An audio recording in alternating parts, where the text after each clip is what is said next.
कामनासिद्ध्यर्थे संकल्पं च करिष्ये।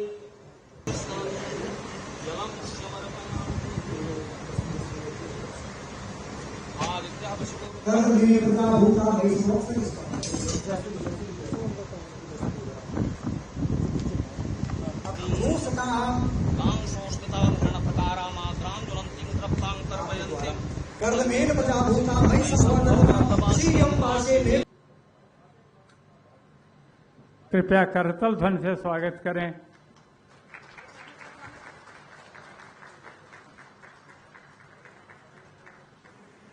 आज का दिन लोकतांत्रिक दृष्टि से त्रिस्तरीय पंचायतों की व्यवस्था की दृष्टि से अत्यंत महत्वपूर्ण है। उत्तर प्रदेश की दृष्टि से यहां पर जब अपने प्रारंभिक भाषण में हमारे राज्य निर्वाचन आयुक्त अपनी बात को कह रहे थे और मैं उनकी बात को बहुत ध्यान से सुन रहा था, यानी अकेले उत्तर प्रदेश में पंचायती राज की व्यवस्था में त्रिस्तरीय पंचायत के चुनाव में 12 करोड़ से अधिक मतदाता मतदान में भाग लेते हैं। अनुमान करिए देश के अंदर किसी भी राज्य की आबादी भी उत्तर प्रदेश के बाद किसी अन्य राज्य की आबादी 12 करोड़ से ज्यादा नहीं है, लेकिन यहां केवल ग्रामीण क्षेत्र में ग्राम पंचायत, क्षेत्र पंचायत, जिला पंचायत के चुनाव में जो मतदाता भागीदार होते हैं उनकी संख्या होती है 12 करोड़ से अधिक, जिसमें 58,000 यानी आज के दिन पे 57,600 ग्राम पंचायतें हैं, 75,000 से अधिक क्षेत्र पंचायत के सदस्यगण हैं, 826 क्षेत्र पंचायतें हैं और 75 जिला पंचायत हैं और 7 लाख से ज्यादा ग्राम पंचायत के सदस्य हैं। इतनी बड़ी व्यवस्था ये तो हो गई पंचायती राज की, और स्थानीय निकाय के 17 नगर निगम, 199 नगर पालिकाएं और 544 नगर पंचायत के साथ साथ 14,000 से अधिक पार्षदों का चुनाव भी यही राज्य निर्वाचन आयोग करता है। यानी दुनिया के अंदर अगर भारत सबसे बड़ा लोकतंत्र है तो ये मान करके चलिए कि सबसे बड़े लोकतंत्र के लिए सबसे ज्यादा प्रतिनिधि चुनाव करने का काम भी उत्तर प्रदेश का राज्य निर्वाचन आयोग कर रहा है। और राज्य निर्वाचन आयोग के पास अपना कोई भवन नहीं था, किराए के भवन में। आप मुझे बताओ, बचपन में हम सब सुनते रहे हैं किसी भी व्यक्ति के लिए उसकी बुनियादी सुविधाएं क्या हैं? रोटी है, उसका कपड़ा है और उसका मकान है। और जहां से इतने प्रतिनिधि आम जन की आवाज को उठाने के लिए और उसे मूर्त रूप देने के लिए चुने जाने हैं, उनके पास स्वयं का भवन नहीं है। वे स्वयं किराए के भवन पे चल रहे थे। किराए के भवन में तो समस्याएं अपनी होती हैं, कोई भी किराएदार से ज्यादा इसको अनुभव नहीं कर सकता। और मैं धन्यवाद दूंगा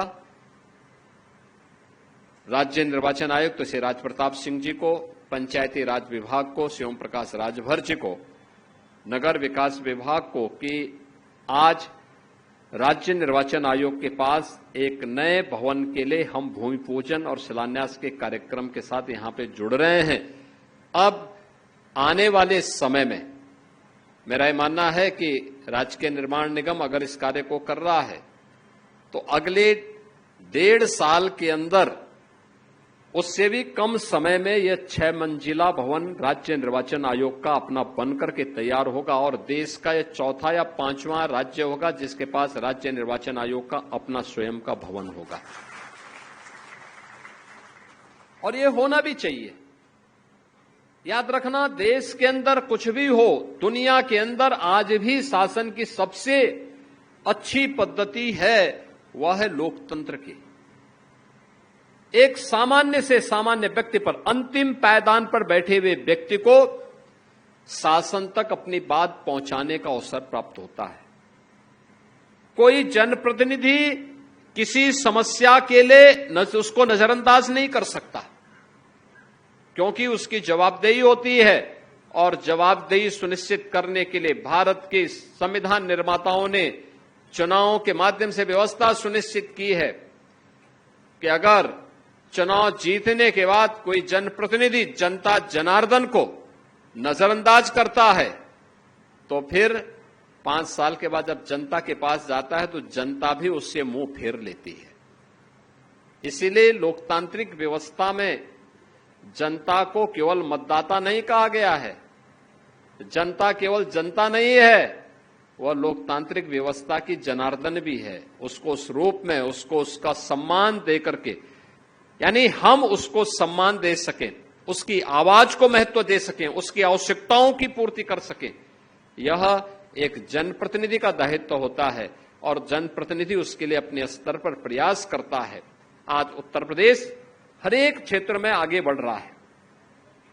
आप सोचिए, 544 नगर पंचायतों के माध्यम से, 199 नगर पालिकाओं के माध्यम से और 17 नगर निगम के माध्यम से 57,000 से अधिक हमारे पास ग्राम पंचायतें, 57,600 से अधिक ग्राम पंचायतों के माध्यम से, प्रदेश के अंदर 75,000 से अधिक क्षेत्र पंचायत, 75,000 से अधिक क्षेत्र पंचायतों के माध्यम से, 826 क्षेत्र पंचायत और 75 जनपदों में 75 जिला पंचायत अध्यक्ष के माध्यम से इस पूरी व्यवस्था को चुनाव की प्रक्रिया के साथ जोड़ने का काम, जिसमें 12 करोड़ से अधिक मतदाता अकेले पंचायती राज विभाग में और स्थानीय निकाय की व्यवस्था में लगभग 5 करोड़ मतदाता इस पूरी प्रक्रिया का हिस्सा बनते हैं।